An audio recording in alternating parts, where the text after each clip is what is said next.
Subscribe करें GST platform YouTube channel को और बेल आइकन प्रेस कर लें जीएसटी और इनकम टैक्स की वीडियोस सबसे पहले देखने के लिए। Good morning friends, GST platform के यूट्यूब चैनल में आप सभी का स्वागत है। जी हाँ फ्रेंड्स, अगर आपने अपनी जीएसटीआर 3B की रिटर्न नहीं फाइल करी है तो आपके लिए एक बेहद इंपॉर्टेंट इंफॉर्मेशन है। आप जीएसटी पोर्टल के अंदर सर्विसेज टैब में जा करके यूजर सर्विसेज और व्यू नोटिसेज एंड ऑर्डर्स का सेक्शन जो है वो जरूर चेक कर लीजिएगा।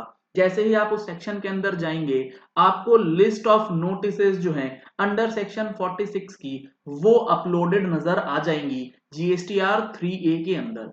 सर इसका क्या होना है, इससे तो कुछ हो ही नहीं रहा है। मैं आपको बता दूं, अगर आपने अंडर सेक्शन 46 के नोटिस का जो कि जीएसटीआर 3A में इशू किया गया है उसके आने के 15 दिन के अंदर रिटर्न नहीं फाइल किया है तो आपका अब जो है असेसमेंट ऑफ नॉन फाइलर की तहत आपके ऊपर डिमांड जो है वो निकाल दिया जाएगा। यहां पर आप देख पा रहे हैं फरवरी 2021 की रिटर्न जो है अभी तक फाइल नहीं हुई है। आप चेक कर लीजिएगा कि फरवरी एंड बिफोर पीरियड की रिटर्न्स अगर पेंडिंग है तो आपके पास ऐसा कोई नोटिस तो नहीं आया है।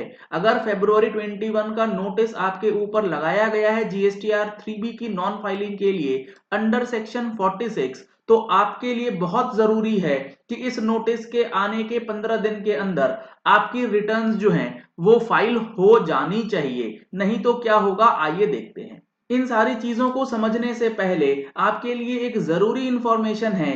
6 जून 2021 को यानी कि संडे को ऑनलाइन ट्रेनिंग सेशन ऑर्गेनाइज किया गया है आप लोगों की डिमांड पे जीएसटी रिफंड्स और latest changes and updates in GST refund. इसमें लिमिटेड सीट्स हैं। अगर आप रजिस्ट्रेशन कराना चाहते हैं तो रजिस्ट्रेशंस ओपन हो चुके हैं। इन नंबर्स पे कॉल करके आप रजिस्ट्रेशन करा सकते हैं। दिन में 11 बजे से 2 बजे तक ये सेशन जो है चलने वाला है। नेक्स्ट टू नेक्स्ट संडे को ये सेशन रहेगा।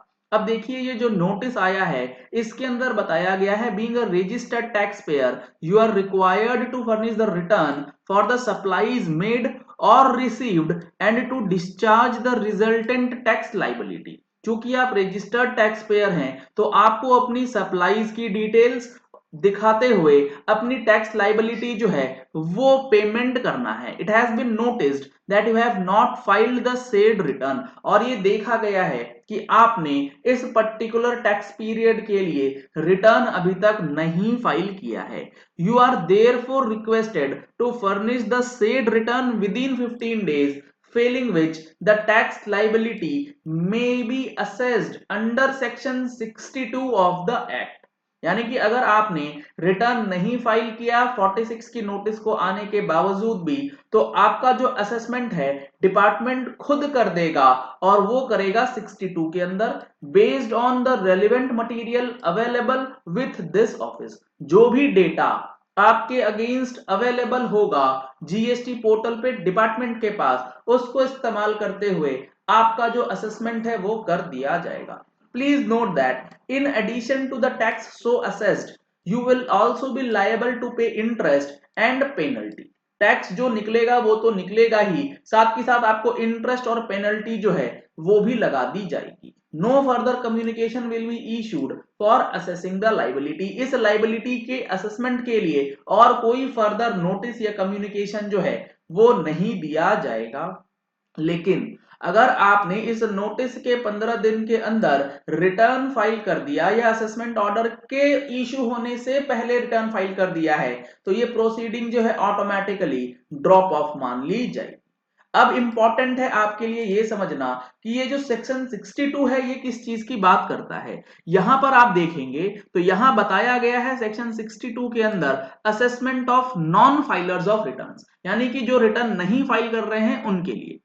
Notwithstanding anything to the contrary, where a registered person fails to return under section 39 even after the service of notice under section 46, 46 की नोटिस आने के बाद भी आपने 39 की रिटर्न यानी कि 3B नहीं फाइल करी है, the proper officer may proceed to assess the tax liability of the said person to the best of his judgment। यानी कि ऑफिसर अपने विवेक से आपका असेसमेंट जो है वो कर देगा, taking into account all the relevant material and issue an assessment order with in a period of 5 years। यानी कि असेसमेंट ऑर्डर जीएसटी एएसएमटी 13 में इशू कर दिया जाएगा और उसके साथ डिमांड जो है वो अपलोड कर दी जाएगी फॉर्म डीआरसी 07 में। एक बार डीआरसी 07 इशू हो गया, डिमांड आपके ऊपर जनरेट हो गया, फिर आपके पास रिटर्न फाइल करने के लिए भी ऑप्शन जो है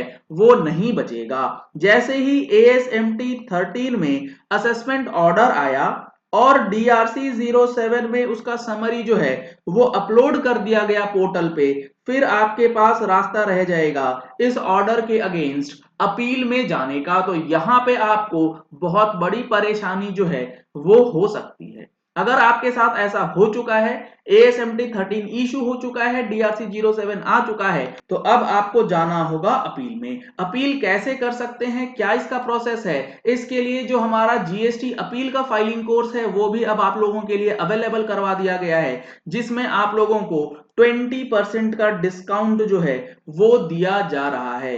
नंबर्स आपको स्क्रीन पे दिए गए हैं, इन नंबर्स पे कॉल करके आप कोर्स की डिटेल्स ले सकते हैं। जीएसटी अपील का कोर्स, एनुअल रिटर्न फाइलिंग का कोर्स और न्यू रिटर्न फाइलिंग जो है, ये 3 कोर्सेज अभी हमारे पास फिलहाल अवेलेबल हो चुके हैं। तो अगर आपका ऐसा कोई सिचुएशन बन रहा है एएसएमटी 13 का और डीआरसी 07 का और आपके पास नोटिस आ चुका है 3A के अंदर, तो रिटर्न जरूर फाइल कर लीजिएगा, इस चीज को इग्नोर बिल्कुल भी मत कीजिएगा। अगर आपने हमारी मंथली टैक्स मैगजीन अभी तक सब्सक्राइब नहीं कराई है तो आप हमारी मंथली टैक्स मैगजीन की सब्सक्रिप्शन ले सकते हैं। सब्सक्रिप्शन डिटेल्स के लिए नंबर्स आपको स्क्रीन पे दिए गए हैं। चलिए इस वीडियो को यही एंड करते हैं। आशा करते हैं कि आपको ये वीडियो पसंद आया होगा और ये पॉइंट समझ आ गया होगा कि ये जो नोटिस आ रहा है इसका क्या इम्पैक्ट अब आपके ऊपर पड़ने वाला है अगर आपने रिटर्न्स फाइल नहीं करी है। Thank you and have a nice day. Subscribe करें जीएसटी प्लेटफॉर्म यूट्यूब चैनल को और बेल आइकन प्रेस कर लें जीएसटी और इनकम टैक्स की वीडियोस सबसे पहले देखने के लिए।